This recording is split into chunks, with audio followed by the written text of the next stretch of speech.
Hello and welcome to this session on C# design pattern. Today we will explore the role of design pattern, their role in modern software design, the new feature introduced in C# 8, and how you can use them to write better, cleaner, and more scalable code. So, if you are ready to master not just coding but elegant software design, stick around. I would like to start by giving you the official definition of the design pattern.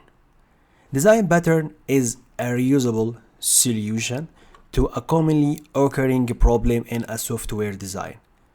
You can think of them as a template or even a best practice that's gonna help developer write robust and flexible code.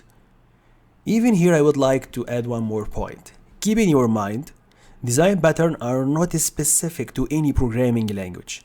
However, their implementation in C# 8 leverages some exciting new feature, like nullable reference type and default interface method, which gonna make your code more powerful and concise. Next, let's talk about types of design pattern. Actually, we have three types. The first one gonna be creational pattern, structural pattern, and behavior pattern. If you're gonna have just one small definition about the first one, creational pattern, these deal with object creation. From the name, creational pattern, it's coming from creation an object. Example include singleton, factory, and builder. All of them gonna help you ensure the right object are created in the right way. Then let's gonna talk about structure. Structure pattern, these are about organizing and managing relationship between these objects, like adapter, decorator, and composite. And the last one here, behavior pattern, this one gonna focus on communication and interaction between objects, like observer and strategy and even command. C# 8 introduce several features that gonna enhance the way we implement the design pattern. Here, few highlight. Let's start by default interface method.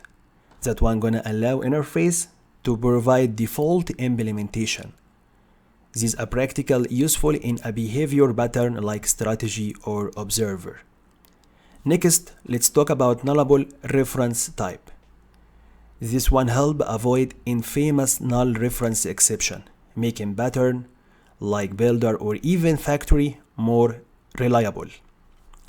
Then let's talk about switch expression. That one cleaner and more concise syntax for handling complex conditions, making pattern like state or strategy easier to implement. Even let's talk about async stream.